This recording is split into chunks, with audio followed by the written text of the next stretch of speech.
Okay, Hi. okay. Let's wait like a minute and Yeah, see if let's it's go. come. How are you? I'm good. How are you? Are you at I'm home? good. Yeah. Mm. Um, okay. I think we can start now. Or should I wait a little bit longer? Okay. That's good. So, hi and welcome to our Activated Thursday series where every Thursday we have IG live conversations with youth and adults about how to be effective activists. My name is Vanessa Garcia. I'm a sophomore at the University of Maryland, and I'm co-chair on the Youth Activism Project's board of directors. And today I'm so excited to welcome Lulit Shewan, Youth Activism Project's Director of Partnerships and Outreach. Hey guys, I'm Lulit. Okay, so today we're going to be talking about like her background in activism, her work with like Youth Activism Project and other things. So Lulit, could you give a little background about yourself, maybe like where you're from, how old you are, and like share a few of your interests? Um, yeah, so you guys probably know me because I posted a lot of the Activated Thursdays. But yeah, like Vanessa said, my name is Lulit Shewan. I am Director of Partnerships and Outreach for the Youth Activism Project. I've been having this position for about 2 months, and prior to that, I was on the board of directors for a year. But yeah, I'm also a sophomore at the University of Maryland, like Vanessa. What was the other question? Your interests, like anything you want to share about yourself. My interests. Oh, well, like my bio said, most of my activism centers around education equity and racial justice. It started with like youth health and wellness, but I've kind of transitioned into that with my work on the Youth Hmm. Activism Project. Um, but yeah, I'm also Okay. a public policy major and a writer. So those are my interests. Could you talk a little bit about how you were first introduced into activism, like what you were able to do, like what you accomplished? Okay. Um, so like I get asked this question like a lot. And like usually what I gravitate towards is like talking about when we started our like literal activism group in high school. But Yeah. recently I was like urged to think about like even before that, like why was I interested in activism? Like by my boss Anika, who's the director of the Youth Activism Hmm. Project. So I kind of told her like it would be cool for to be civically engaged. It would be cool, leadership colleges like to see it. But then she was just like, well, why? Like, why did you become passionate about it? Like, how did you make that transition? And I was like, kind of like head scratching. I was like, I don't really know why I became passionate about it. So she was just like, look into your past, like do some introspective work and like think Yeah. about like why you actually like became passionate about it to make it into kind of like a career rather than a hobby. Um, so I kind of thought back to middle school and even before that when um, there was a lot of casual racist jokes that would be made. I'm sure, like, in middle school, like people Mhm. were just made offensive jokes, like left and right. They said casual slurs, and um, I never really thought twice about it, even being a black person, because no one thought twice about it and no one checked anyone else because that's just how it was. But even things like when people would make fun of like the food I brought to school, like or any like Hmm. cultural garb or like Yeah. sayings or whatever, or they would ask me to speak in my native language like as like a party trick, or when people like made fun of my mom's accent and I was just like ha ha ha, but it kind of made me uncomfortable. But I Hmm. didn't have like enough of a reason to say why. And then came like my eighth grade year, where that was during the Obama administration when police brutality really became like a hot topic. Hmm. Um, and that was around the time of, Mike Brown. And before that was Trayvon Martin. Then I, read about the death of Sandra Bland, and that one really shook me. I won't say radicalized me because I feel like it's more recently that I've been actually radicalized, but it kind of like shifted my entire perspective on things. And like, I just realized that people were so casually racist because of conformity, and like from my experience conformity always like breeds ignorance. And then from that point on I was just kind of like, it made me uncomfortable, and it took a lot of Hmm. guts like from then on to like be able to say something about it, because like I said, it wasn't the majority of people who would like speak out about stuff like that because everyone was ignorant at the time. Yeah. But yeah, during my 8th grade of high school and like 8th grade of middle school and 9th grade of high school, I would say I started calling people out for stuff like that, and it took a lot of guts for me. And I lost a lot of friends and things like that, and people kind of like called me sensitive and all the words that they call, girls or youth in general Yeah. when they speak out about things. But I didn't really care, because I knew it was a much deeper issue. But yeah, it wasn't until like obviously my sophomore year that it like actually like translated into like an action plan when we started. Yeah, but I think you're gonna ask me about that. Yeah. Yeah, so could you talk about that a little bit about like youth up health and like I guess your like formal start in activism? Okay, so Youth Up Health, we've talked about this a little before because like Chris, Yeah. who was also on this interview, but like I'll give my perspective from it. Um, it was a group that started as Sugar Free Kids. Vanessa, my interviewer, was in it before me. And at the time she was in it, it wasn't really, getting anything done. It was meant to be centered around youth health and wellness, but basically the only initiative that had been taken in an entire year was diabetes awareness. And Yeah. it was kind of just very lackluster and like not, it was lacking passion, which is what I feel like we changed when we formed like our Hmm. core group, and like kind of honed in on our interests. But so Vanessa just asked me to join, and I was like, sure, it's a group that is probably good to put on my resume and my college applications. That's what everyone's looking for sophomore year. So I joined it, and we did our diabetes awareness initiative. I That I remember wouldn't say, that. yeah, that we went to like classrooms, like freshman classrooms, and we educated them about, the dangers of diabetes and stuff. And would I say I was like super passionate about that? No, but would I say it kind of piqued my interest a little bit because people were listening to me, about things that weren't school related. I was going around by my own will and like educating people on things that Hmm. affect their lives. So um, after that, we did our big, like our first project as Sugar Free Kids, later on Youth Up Health. We advocated, we lobbied for this Bill 117, which was meant to, like, it was meant to have a certain quota for healthy vending in the county.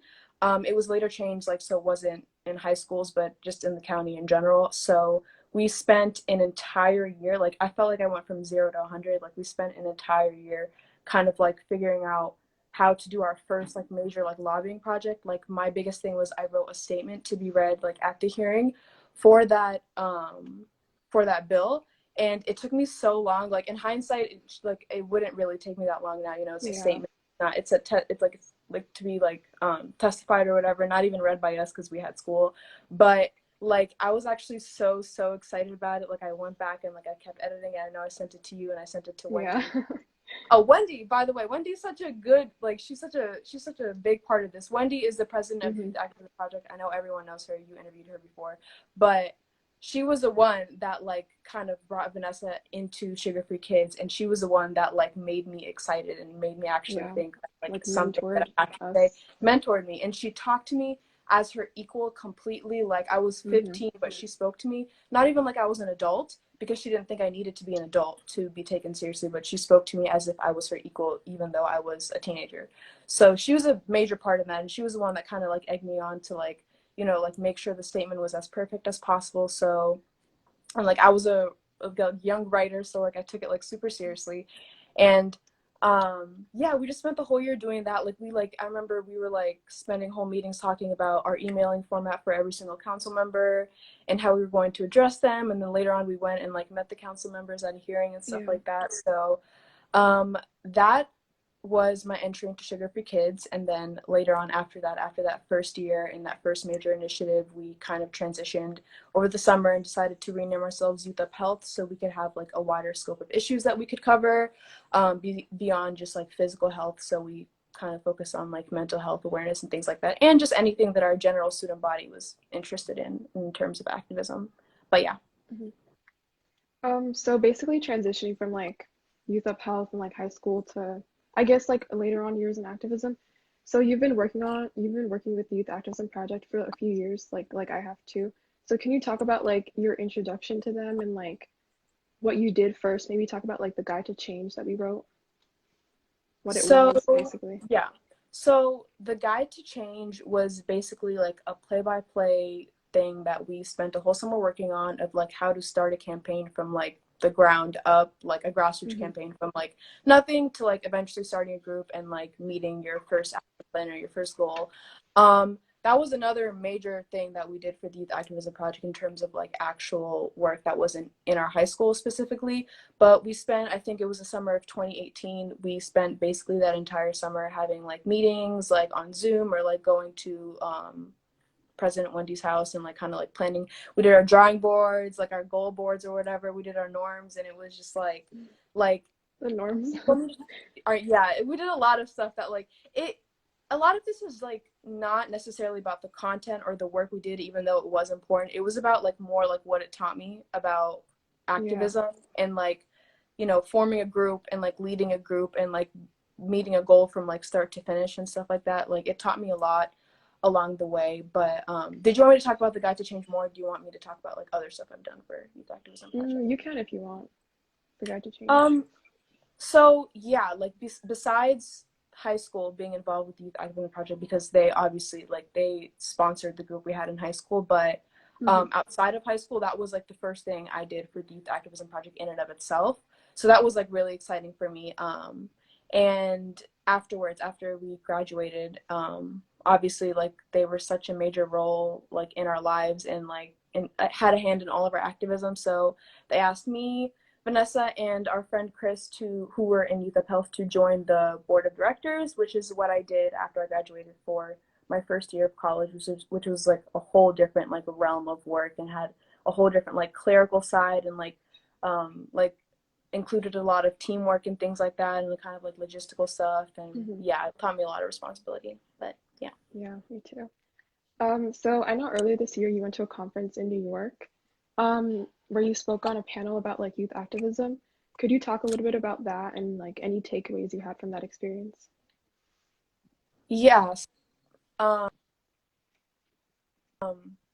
it wasn't, I don't even think it was earlier this year. I feel like it was like October, November of When like was it? 2019.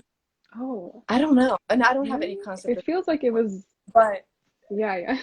yeah, I don't know. But so basically, I spent a couple days. I drove down to Monticello, New York, which like no one knows where that is. It's like Bethel Woods area. The only thing it's known for is that it held Woodstock all those years ago in the 70s, which is, yeah, that's the only thing they bring up. But it was a youth leadership day, basically a youth summit. So they invited us Mhm. and they stipended us to come and speak to them and do a panel and hold a workshop. So I was invited to go do that.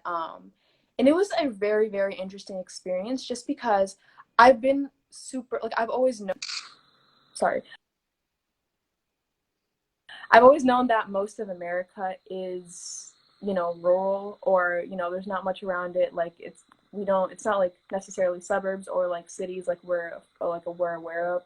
But it was kind of interesting to go there and see, like, was I paused? I'm sorry. A little, but Can you're you hear me? fine. Yeah. Yeah, like it was in the middle of nowhere. Like there were very rundown neighborhoods, very like the infrastructure of the schools were like very, you know, like if I thought where I came from, like in my county and my school was bad, it was just Yeah, like like small town, small towns and yeah. just like nothing was up to date. You know what I mean? And it was like super interesting to see because like it's like when you step out of your like what you've known your whole life, like no Yeah. matter how informed you think you are, like it's always like it shakes you a little bit to see like how Hmm. other people live.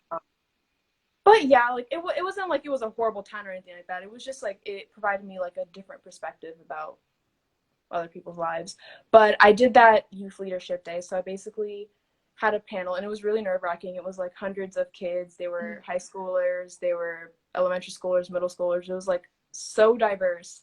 Um, and I did a panel with two other people, a climate activist and a guy who started his own nonprofit. And I felt so out of my element because I myself still was considered like, well, I considered myself a youth activist, but that was kind of a moment where I realized I've transitioned out of that role and like became a mentor. So it was Yeah. like, wow, because like I was speaking on this panel and like people were like listening to me. Like I was like talking about my experience with like microaggressions like in my high school, and I was telling them like I've experienced a lot of the same stuff you guys have experienced in terms of like, you know, not being taken seriously about mental health awareness from your faculty and things like that, and not being taken seriously when you try to advocate for better infrastructures for your schools. And so I told them that, and they were just like looking up at me like, wow, like, oh my gosh, like they were like listening to what I was saying, and I kind of Mm-hmm. just felt like, I don't know, it made me feel really good. It made me feel like really powerful. And then like after that panel, I remember just a lot of like little elementary school and middle school girls like coming up to me, and they were asking me like for my contact information, like for me to like take pictures with them or something, and just like asking me like what is the first step I can take to talk to Mm-hmm. my school counselors or talk to my principal, or write to my my local elected officials, like their council members. And so like I was kind of like plugging a youth activism project like as a resource, and I realized like I kind of now have some of the tools that I was using like to help other people. So it made me feel really good. And I had the opportunity Yeah. to hold like 3 workshops after that.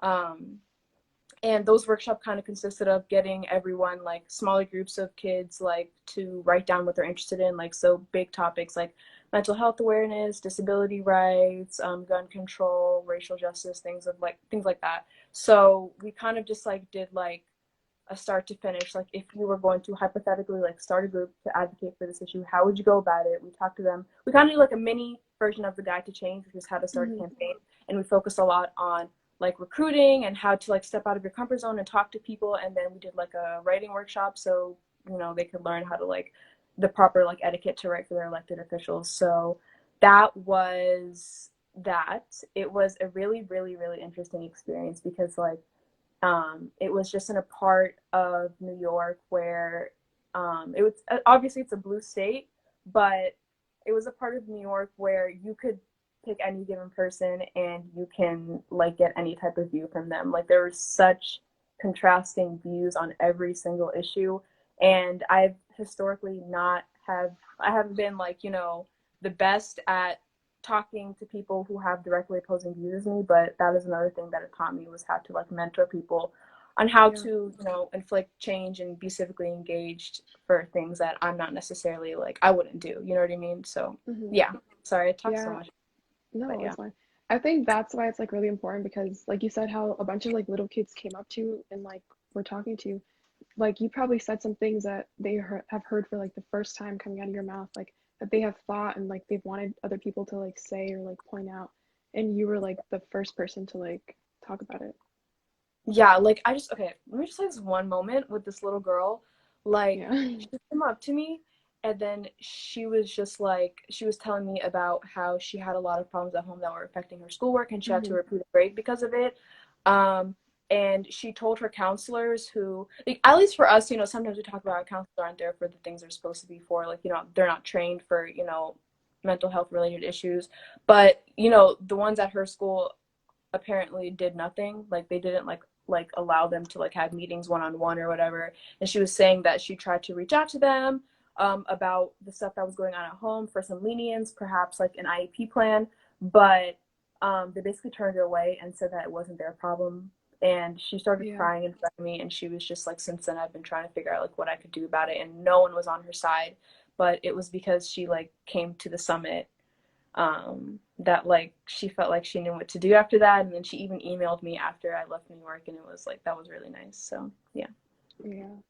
The stories are always like kind of what keep you motivated to like keep doing panels, keep doing interviews, and like Yeah. talking to like mentoring like young people. So currently you're working as YAP's Director of Partnerships and Outreach, and you've been involved in like many different projects. So could you talk about your partnership with STEPS and the education and equity groups? Okay, yeah. So STEPS is Students Towards Equitable Public Schools. If you guys don't know, we heavily promote them on the Youth Activism Project social media, and we're involved with them. Like, it is one of the few groups that we have housed and started. It's led by Avery Smedley, who's our outreach person. Um, Basically, the STEPS Educational Equity Groups was kind of an initiative, an idea that we thought of to get a STEPS leader, one of which is Vanessa's brothers, who has been, you know, who started Steps or who's one of the founders and who's kind of like did like the grassroots work for that group, and pair them with someone within our network who wasn't really well versed in activism or didn't really know how to start, or had ideas but didn't really know how to start, and kind of like it was like a big brother, little brother type thing. Like we partnered them together and we gave them 4 weeks to like meet an action, at least one action item, or like whether it be like contacting an official or starting a group or getting a buddy to like the buddy system where like you start like a grassroots campaign like with a buddy. Like we like had them do week by week goals, and by the end I checked in with them and like we kind of debriefed on like what they had what they had succeeded with and their deltas and things like that. So it was like a really experimental thing. Like we've never done anything like that, but it was kind of one of the bigger ideas we've had floating around for a while, like that big brother, little brother kind of like dynamic. And I think it worked really well, to be honest. Like it was really gratifying to like check in with them week by week and figure out, like what they were doing and like see them go from like I have no idea what I'm doing or like no one's on my side. Like, now I have this idea thing. And it wasn't thanks to like any one of us, or any one of us on the board or anything like that, or any of the adults. It was thanks to people who were within their same age group, maybe went to the same school with them, and like a couple of them were like from across the country. Like one of our people is from California, and then their steps leader is from Maryland, and like they have such different circumstances, but they're able to like find commonalities. And basically she was able to help her to write a letter to her board of education. So yeah, it was things like that was like really, really cool to see. And by the end, I feel like we got some really good results and created some like long-standing friendships between youth activists and stuff like that. So hopefully we created more leaders through that. But yeah, those are the educational equity groups. Yeah, it's like another mentorship program. I think they're like really helpful. Yeah. So how has the Youth Activism Project facilitated your growth as an activist and your current role as like a mentor for other activists? There's like some lesson that it taught you, or like something that it like helped you see about yourself? About myself. There's a lot that the youth activism. I know, me too. About myself. Like I feel like since I met Wendy, literally the first day since I met her, she's been like teaching me lessons ever since. Like I feel like when I joined the board, it was my first taste of like, well, they always treated me with respect and they never spoke down on me. But joining the board was the first time I felt like a true like equal, like a colleague with people it was different, like, older than me and had so much more experience. Like I was at the beginning of my experience and they were well into their careers and like doing this, but they still treated me and they guided me in a way that wasn't like condescending. So I guess and then even more so when I joined the staff and like I had like a lot of little clerical tasks to do and I did like weekly staff meetings and stuff, and it was like it doesn't even feel like these people are like 5, 10, 15 years older than me. Like I talked to Wendy, like she's just like my friend and she's like so much older than me. But yeah, I guess one of the major lessons it taught me, and that I also said this at that youth summit, was that there is no minimum age for leadership, literally none at all. We are made to think that because of like ageist microaggressions that, make us feel like because we're not as well versed or we are not as articulate with the things we say, the message is less important. But that's not true at all. And yeah, like you can be a leader at a young age. It might not present itself in the same way, but if you're given the right tools, then you can learn. You know what I mean? I always give the example of like when you baby talk a baby, like until they're like 5 years old, they're going to act like a baby. And there's like literally studies proven to say if you talk to a child without baby talking, you talk to them in full sentences with articulate words, then they will grow up to be more like to be better at English and better writers and things like that. So like you have to treat people like they're people first and their age whatever after. But yeah, there's no minimum leadership. Yeah, I learned that like recently actually, because I was called out for something I said that was like kind of like ageist, and I was like, wait, like you're right. But yeah. Okay, so I have one more question for you. Do you have any advice for like other young people who are thinking about like starting activism or maybe like starting a campaign or an organization or something? Do you have any advice on like how to get started, how to like keep the momentum going, or anything? I would just definitely say if you're interested enough, or you don't even have to be like super passionate yet, like that's not expected initially, but if something has piqued your interest and you feel like you want to get into activism a little bit more, don't wait for an opportunity to come at you. Like for me, it wasn't in the instance that I like actively, went out and searched for like a group to be a part of. Like I don't know even if after, you know, I was kind of activated during middle school, I would have ever started a group like that if Wendy hadn't come and like spoken to us. But I would say just don't wait for that. Like, if you actually look, like, do a little bit of research, you can find so many opportunities within your county, especially if you live in Montgomery County. Like, half the people who I get emails from, partnership emails from, are from like youth who literally search up youth activism like on Google, and they found the youth activism project, and then like now, like 6 months later, we help them house a campaign like in their high school. And then of course, like, you know, it doesn't hurt that stuff like that really helps you with your future, really helps you with like college applications and stuff like that, and kind of sets you up for like future leadership opportunities. Like, I feel like my leadership from YA that prepared me for my leadership as the board and as a board member, and then for my leadership as a staff member, like, all prepared me to like start my own group or have other leadership positions in college. Like, I have like a couple within some racial equity groups at school, and I just feel like I'm much more well versed in leadership and teamwork because of that. And that one instance allowed me to like do my own research because I cared enough after that point to like figure out what else I could do, and not just as a resume builder, but, you know, because I was actually interested in leadership. And I really did not think leadership was my thing, and I know you didn't either. Like, we were just like, we're shy people, we don't know how to lead a group, we don't know how to like lead a meeting or whatever. Like, it's just much easier to delegate, which is true, but I would just say don't knock it until you try it, because I feel like once you do that one thing that like changes your perspective, like for us, it was like having that bill passed, it was like a rush of adrenaline, and I was like, I want to do this again. I want to do this somehow. I don't know what, but I want to do this in something that hones in on my interest, which is racial justice, and I'm still like looking for that too. So, long story short, just do your research and reach out to people. If you see something that piques your interest, contact them, figure out how they did it, figure out what your next steps could be. Always look for support. So, and the Youth Activism Project, you can always contact us. But yeah. Okay. Well, thank you so much for all the great like information you shared and all the advice. So do you have any like last thoughts or anything to add maybe about our current fundraiser? Well, first, I'm going to, with what I just said, I'm going to comment my my G Suite Youth Activism email. So, because my email is the one you directly email if you want, are you interested in any partnerships or like outreach things or things like that. So I'll just drop my email real quick, and maybe you can bring up the fundraiser and I'll add anything on. So right now the Youth Activism Project is trying to fundraise, I believe, like $4,000, so we can be eligible to like have more grants to fund like youth activists across the country, to like pay them for their efforts and to like help them fund campaigns as well. So the link is in our bio to donate if you're willing to donate, and if you do, thank you so much. And yeah, I think that's it. Yeah, Unless you so have anything else.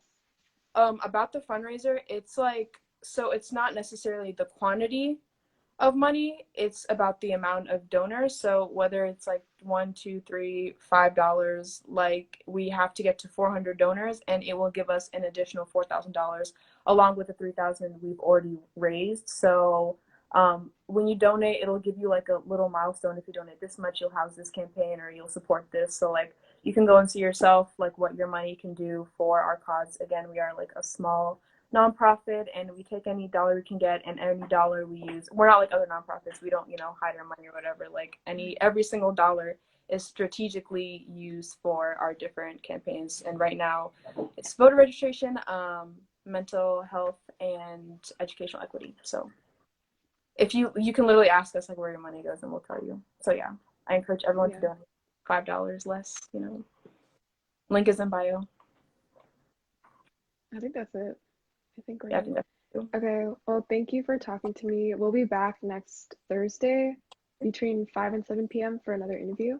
Yeah, one of those times. Yeah, one of those times. Okay, thank you guys for watching. Thanks, Lulit. Bye. Bye, guys.